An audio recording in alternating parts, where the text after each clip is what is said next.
अपनी 10 सूत्री मांगों को लेकर नर्सों ने खोला मोर्चा। प्रदेश के 7 रीवा में भी नर्सें गईं सामूहिक अवकाश पर। मांगें पूरी न होने पर 30 जून से करेंगी अनिश्चितकालीन हड़ताल। नर्सों के सामूहिक अवकाश से स्वास्थ्य व्यवस्थाओं पर पड़ा असर। जूनियर डॉक्टरों के बाद अब नर्सेज एसोसिएशन ने भी उन्हीं की राह पर चल पड़ी हैं और अपनी 10 सूत्री मांगों को लेकर सरकार को घेरने की तैयारी शुरू कर दी है।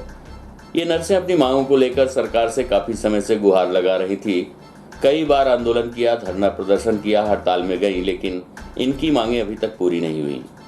जिसके बाद सरकार से अपनी मांगें पूरी कराने के लिए अनिश्चितकालीन हड़ताल की तैयारी कर रही हैं, जिसकी चेतावनी सरकार को देते हुए आज प्रदेश के साथ साथ रीवा में भी सभी नर्सें सामूहिक अवकाश पर हैं।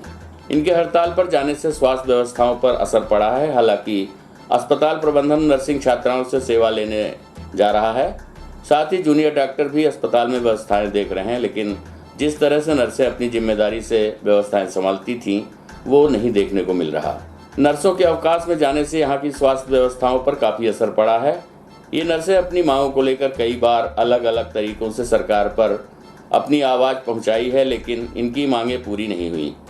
जिसके बाद इन्होंने सरकार तक अपनी बात को पहुँचाने के लिए सोमवार से सामूहिक हड़ताल पर चली गई हैं। सरकार को ये चेतावनी दी है कि अगर उनकी मांगें पूरी नहीं हुई तो उनका आंदोलन 30 जून से अनिश्चितकालीन हड़ताल में बदल जाएगा। इनकी मांगें हैं कि उन्हें उच्च स्तरीय वेतनमान अन्य राज्यों की तरह यहाँ की भी नर्सेज को दिया जाए, पुरानी पेंशन योजना लागू की जाए, साथ ही कोरोना काल में शहीद हुए नर्सिंग स्टाफ के परिजनों को अनुकंपा नियुक्ति भी दी जाए। इसके साथ ही नर्सों की पदोन्नति की जाए और मेल नर्सों की भर्ती की जाए। इसके अलावा कई और मांगे हैं जिसको लेकर ये लगातार सरकार से पूरी करने की मांग कर रही हैं। इस संबंध में प्रस्तुत है अंबिका तिवारी, जिला अध्यक्ष नर्सिंग एसोसिएशन रीवा एवं एसजीएमएच के अधीक्षक डॉक्टर शशिधर गर्ग से प्राप्त जानकारी के अंश। मध्य प्रदेश नर्सिंग एसोसिएशन ने अपनी 12 सूत्री मांगें रखी है। 12 सूत्री मांगों में पहली हमारी मांग है कि अन्य राज्यों की भांति मध्य प्रदेश की नर्सों को भी सेकंड ग्रेड का दर्जा मिलना चाहिए, यानी उच्चतम वेतनमान मिलना चाहिए। दूसरा है कि 2005 में जो सरकार ने पुरानी पेंशन योजना समाप्त कर दी थी, उस पुरानी पेंशन योजना को पुनः लागू करें। तीसरा, आदर्श भर्ती नियम 2018 सरकार ने जो बनाया है, उससे हमारे जो नए नर्सों की नियुक्ति होती है उनमें उनका बहुत बड़ा लॉस है, क्योंकि उनमें जो न्यूनतम वेतनमान दिया जाता है, तो न्यूनतम वेतनमान का पहले साल 70%, दूसरे साल 80% और तीसरे साल 90% दिया जाता है, जो बिल्कुल इस नियम को मैं सिरे से खारिज करती हूँ। चौथा है कि जब मध्य प्रदेश में मेल नर्सों को शासन ट्रेनिंग दिलवाती है, मान्यता प्राप्त संस्थाओं से उनसे फीस लेती है, तो जब ये ट्रेंड होते हैं तो इनको शासन जॉब में क्यों नहीं रखती। तो जब भी नर्सों की भर्ती हो तो समानता का दर्जा मेल नर्सों को भी मिले।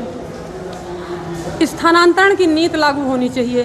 कोई रीवा से कोई भोपाल जाना चाहता है और भोपाल से कोई रीवा आना चाहता है, तो स्थानांतरण नीति होनी चाहिए, जो अभी तक नर्सों के लिए नहीं बनाई गई है।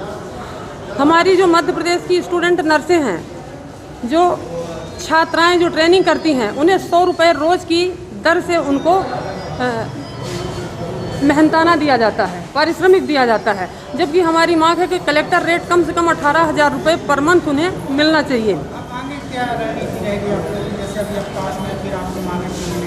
जी, 9 जून से हम लोगों ने समय समय पर धरना प्रदर्शन किया है और आंदोलन भी किया है, किंतु काम नहीं बंद किया था। शासन ने अभी तक हमारी बातों को गौर नहीं किया है, इसलिए आज 28 तारीख को पूरी मध्य प्रदेश की नर्सें, जिसमें हमारी छात्र नर्सें भी शामिल हैं, उन्होंने एक दिन का सामूहिक अवकाश लिया है। कल 29 तारीख को सरकार के पास मौका है। अगर सरकार हमारी बातों को गौर करती है और मान जाती है तब तो ठीक है, वरना 30 तारीख से पूरे प्रदेश की नर्सें अनिश्चितकालीन आंदोलन के लिए चली जाएंगी।